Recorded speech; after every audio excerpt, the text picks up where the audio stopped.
and welcome back to another book video. I am in my car today. I just needed to get out of the house a little bit. Today I kind of just wanted to do a little wrap up of everything I've read so far this year. We're already like 25% into 2026, which is crazy. I just quickly wanted to go over all the 14 books I read in January, February, and March. Starting in January, the very first book I read this year was A Study in Drowning by Ava Reed. I gave this 3.5 stars, which is honestly a really great rating for me. It's one of those books that I didn't think was personally life-changing, but I really enjoyed it and I thought it was really entertaining. It follows this girl named Effie who's an architectural student, but what she really wants to do is study literature, but in this fantasy world we're in, women are not allowed to go to the literature college. And really, I feel like that shapes so much of Effie's character because a lot of the time she really feels like she's being pushed out of places that she should belong in. Throughout this book, she ends up going to redesign the estate for one of her favorite authors. He wrote this story that she's been obsessed with her whole life, which is about the Fairy King. And throughout the book, you realize she really has a lot more of a personal connection to this story than anyone else. Once she gets to this place, it's really weird and a little off-putting, cold and eerie,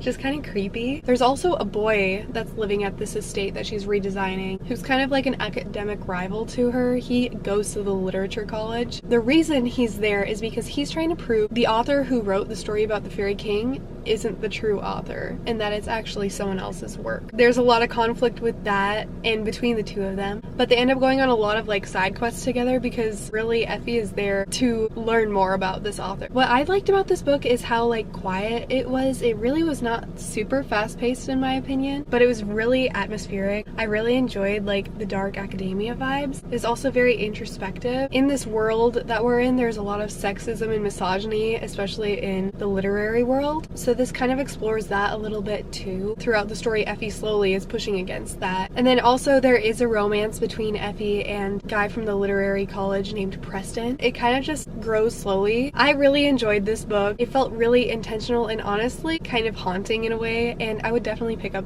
the next book. Okay, the next book I read in January was Marriage on Madison Avenue by Lauren Lane. I give this 3 stars. I enjoyed it. I thought it was fun. This is a friends to lover fake dating romance, but the setup I think is kind of wild. It's about this girl named Audrey who is a social media influencer, and she kind of is getting a really bad dating reputation online, and she does not believe in love anymore. She has sworn off dating since one of the last guys she dated turned out to be cheating on her and dating 3 girls at once. And the way they find out is they all show up to his funeral and they all realize they were dating the same guy. So they all become close friends and make a pact to look out for each other to make sure none of them fall for stupid guys, I guess. But while that's happening, there's also this guy named Clark who is Audrey's childhood best friend.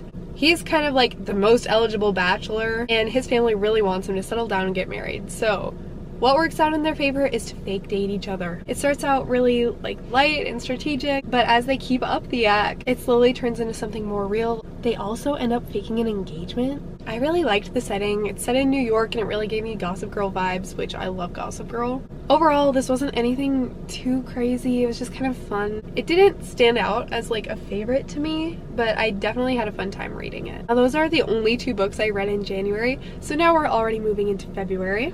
First, I read Till Summer Do Us Part by Megan Quinn.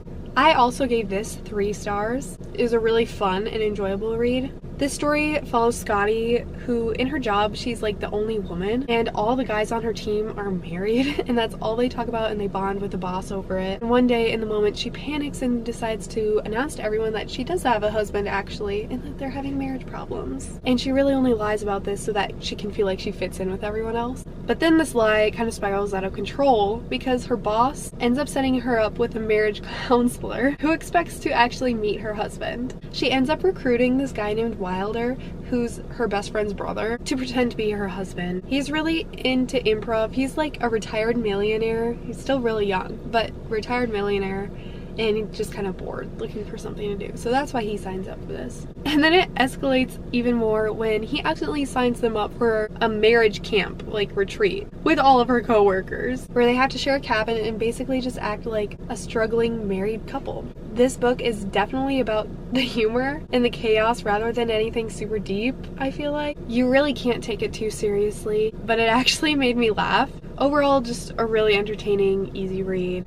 Next, I read Picking Daisies on Sundays by Liana Sincotti. I gave this 3.5 stars. I thought it was really cute and easy to read. It follows this girl named Daniela, who's kind of a hopeless romantic, and she ends up reconnecting with her childhood best friend, who she's had a crush on forever. He was her first love. They actually had a falling out years ago, but when they run into each other, he needs a date to his sister's wedding, I think, and she steps up to the plate to be his fake girlfriend. So it has that whole childhood friends to lovers kind of vibe, second chance, fake dating, and there's a lot of tension because they're both dealing with feelings they had from the past that were never resolved or talked about at all. Daniela, Daisy, they call her, is really hesitant because she does not want to get hurt by this man again. This book was just sweet overall. It definitely leans into that rom-com, almost like nostalgic vibe. The one thing that held me back in this book is that there is a pretty big miscommunication trope, which I didn't love, and I feel like this story would not have happened without it, so that was kind of frustrating. But overall, I did enjoy it. It was sweet. Next up, I read Love in Other Words. We're getting into books that I read in a reading vlog video. Everyone's read Love in Other Words. I can't believe I hadn't read it until now. I gave this 4 stars. It actually made me cry. It follows this girl named Macy, who's in residency as a doctor, which is really cool, but she has a really heavy past. She lost both of her parents, and I feel like she's kind of just closed off a little bit and keeps her emotions at a distance. But then she unexpectedly runs into Elliot, who is her childhood best friend and first love. This story is set in like dual timeline. You see them bonding as kids, spending summers together and stuff. You go back to the present where they're basically strangers and they finally just meet each other again. And the whole time there's something bad that happened that tore them apart that you don't know as the reader. As the story unfolds, you begin to piece together a little bit of what happened, and it was just so sad. This was definitely more of like an emotional, character-driven story, I feel, but it really worked for me. I thought it was really sad what happened to both of the characters. Overall, it was a really good read. Next up was actually a reread for me, which was November 9 by Colleen Hoover. I wanted to reread this book because I really liked it when I first read it like 5 years ago, and I wanted to see if I still like it or not. And I ended up only giving it like 3 stars, which is good, but not great. Not as good as I thought it was. Definitely entertaining and fast-paced. You just kind of like fly through it. It follows this girl named Fallon and this guy named Ben, who end up meeting one day on November 9th, and they end up spending the entire day together. They make a pact to meet up every year on November 9th, and they have little goals for each other. Ben is trying to become an author, and Fallon is trying to become an actress or be on Broadway, literally anything. Their relationship kind of just unfolds. You just see one glimpse of one day every single year, which is kind of crazy, but it actually works. It really kept me hooked. And then there's this kind of secret that is underlying the entire story and becomes a huge plot twist at the end. For me, this definitely leaned a bit into the insta-love category, which is not my favorite. So I didn't feel super emotionally connected to it. The big plot twist that I was talking about honestly continues to shock me. I just don't understand how these characters can continue and move on past it. Overall, really engaging. I was invested the whole time, but didn't quite land for me as hard as I thought it would. Next up is one of my new favorite books that I've ever read, and it is The 7-Year Slip by Ashley Poston. This was an easy 5-star for me. I just loved it so much. This book follows this girl named Clementine. She just lost her aunt and ended up inheriting her aunt's apartment. Throughout the story, she's really dealing with the grief of losing her aunt because she was really close to her. But when she moves back into this apartment, it's magical and it time travels 7 years in the past. There's this other guy living there, and she meets him and they end up forming a really deep relationship. So it has this magical realism element where their lives overlap really quietly and almost in a surreal way. And they're building a connection even though they don't even exist at the same time. I think what I loved about this wasn't just the falling in love part of the book, but it was about the timing of how they are different people at different points in their life. and how that affects the way they love each other. It just felt really sweet and romantic and intentional, and honestly somewhat heartbreaking to think that they live in different timelines when they meet. I just loved it so much that I even made a Spotify playlist for it, which I will link in the description of this video if you want to listen to it. But you have to go read the book if you're gonna do that. Definitely one of my new favorites of all time. After that, I had to go pick up another Ashley Poston book, so I read The Dead Romantics, which didn't hit quite as hard for me, but I still loved. I gave it 4 stars. This book follows this girl named Florence, who is a ghost writer for a romance author. But after a breakup, she really does not believe in love anymore. She was kind of betrayed in a crazy way, and she ends up having to go home because her dad just passed away. She has to go help with the funeral and be with her family back in her small town. And while she's there, she starts seeing a ghost who just happens to be her editor. So this also has this like magical realism element to it, and throughout this book she has to confront a lot of things that she's obviously been avoiding. Immediately I thought it was gonna be really sad. Ends up having a good resolution, so if you're scared, don't worry about it. Like, scared she's falling in love with a dead ghost, don't worry about it. The romance was really sweet, a little bit more subtle, and a lot tied to the healing process of this story. I think Ashley Poston touches a lot about grief in her stories, which I think is really interesting to read about.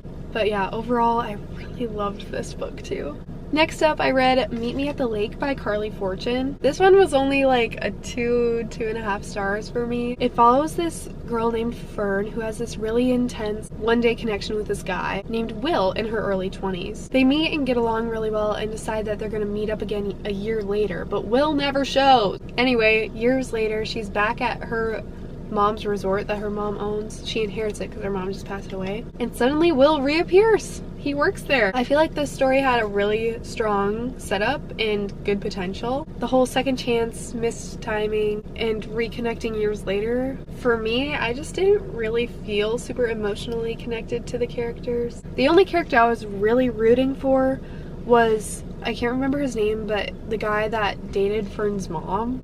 He was the only one I was rooting for. So yeah, wasn't bad. It just took me a lot longer to get through because I wasn't super invested. Okay, now we're moving into March. The first book I read in March was Daggermouth by H.M. Wolf. This book has been going crazy on social media and growing so quickly, which is awesome. I gave it 4 stars and it honestly really surprised me. It's like kind of a dark dystopian book. It's true enemies to lovers, set in this really corrupt, surveillance-heavy society where everything is controlled and everyone is constantly being watched. It follows this girl named Shadira who is sent to assassinate the president's son, but she fails, and instead they somehow become forced into an arranged marriage. So their relationship is very much not romantic. It's very tense and hostile. They really don't like each other. Obviously she tried to kill him, but that did make it super entertaining. There was a lot of conflict, real stakes, and this whole book was just really intense. So yeah, while it's not my typical read, I really enjoyed it a lot. Next up is Thorn Season by Kira Azar. I gave this 3.5 stars. I thought it was really fun, a little chaotic. This is a young adult romantasy book. In this world, there's people called wielders who have like these special powers, and because of that they are hunted and executed because they're so feared. The main girl, Alyssa, is secretly a wielder, even though she comes from a family who hunts them. She gets brought into the royal court during Thorn Season, which is like, from my understanding, a debutante kind of thing. Like the So My Turn Pretty, except they're actually looking for wives. It ends up being turned into a mix of like political intrigue, secrets, and also romance, where she's caught between 2 very different love interests. And also the king is falling for her. I thought this book was really good. It gave me butterflies. The only thing that really took me a minute to understand was the magic system. But once I did, it made a lot more sense and the story was a lot more enjoyable. Overall, I really did like it and it kept me really entertained. Moving on to Across the Vanishing Sky by Catherine Crowley. This just came out at the beginning of March. I have never read anything by Catherine Crowley, but I saw so many people talking about this, so I had to read it. And I ended up getting it 4.5 stars, which is so good. I thought it was really entertaining. I don't think I've ever read anything quite like it. It follows this girl named Bray who moves to this small town to try on uncover what happened to her friend Nova, who went missing in this town a year ago when they went there on a girls' trip. Police ruled it a cold case, but she really thinks that Nova was kidnapped or something. While she's there, her neighbor happens to be this broody, reclusive guy named Dex, who's actually an ex-FBI hacker. He also has kind of a bad reputation in town because of something that you'll find out throughout the book with his family. So it's kind of this mix of romance and suspense where she's digging into the past, things start getting dangerous, and Dex ends up being the person to kind of protect her through it all. I really liked this book, and the suspense had me hooked. I could not put it down. I needed to know what happened, so it was really easy to keep reading. Overall, I really enjoyed this book. It was such a good mix of like emotional but still entertaining. After that, I just knew I had to go on a Catherine Crowley's binge. The next book is not out in this series, Across the Vanishing Sky, whatever that series is going to be called. The next book isn't out yet. So I went back to her previous series, Sparrow Falls, and I read Fragile Sanctuary. I gave this 3.5 stars. I really still enjoyed this one. This book follows Rhodes and Anson. Anson is Rhodes' brother's best friend. Very much grumpy, keep to himself type of guy. He also is an ex-FBI profiler. Rhodes is definitely a more happy, bubbly, upbeat character, so you kind of have this grumpy sunshine vibe going on between them. And this book had so many tropes that I know everyone loves. Small town romance, brother's best friend, grumpy sunshine, mystery, really everything you could ask for. Throughout this story, a bunch of accidents keep happening around Rhodes. We think it's accidents, but they start to think maybe it's more intentional than we originally thought. So there's that underlying mystery again, which I love. But yeah, really a trope-heavy book, super easy to read. I liked it. Moving into our last book, which is Delicate Escape, also by Catherine Crowley. I gave this one 4 stars. I really loved this one. It follows this girl named Thea who has a really complicated and honestly dangerous past. She moves into this small town and is trying to limit her connections and kind of just fly under the radar. But she ends up making a connection with this guy named Shep, who is kind of like this town's golden boy. He's also a contractor for a construction company, and he is really observant and protective, especially of Thea. So he immediately notices that something is up with her in her past and has this like instant pull to her, I guess. I feel like Catherine Crowley just does this kind of male character so good where they're just broody and protective, honestly. But Shep was really sweet underneath all of that. He's just kind of constantly looking out for her, noticing the small things. I just really liked it. Out of the guys from all the Catherine Crowley's books I've read now, Shep is definitely my favorite. And this also has that kind of romance and suspense where Thea's past is kind of starting to come up into her life more. And so there are real stakes that she's dealing with alongside this relationship. I will say I haven't had the urge to pick up the next book because after reading 3 of them in a row, they kind of all follow the same structure with like this mystery, romance, and the characters all feel kind of similar. But you know what? She does know how to do it. I'm so glad I found her, and I'm so glad I read her books because I honestly can't stop thinking about some of them. But yeah, these are all the books I've read over the past few months. If you've read any of these, please let me know what you think, or tell me what I should read next, because I feel like I'm kind of on a roll right now. I'm currently reading Duplicity, you know, the One Direction fanfiction, which is taking me literally forever. But I am doing a reading vlog on that, so stay tuned for that at some point. Anyways, thank you so much for watching. I'm so glad you're here, and hopefully I'll see you again in a video very soon. Bye!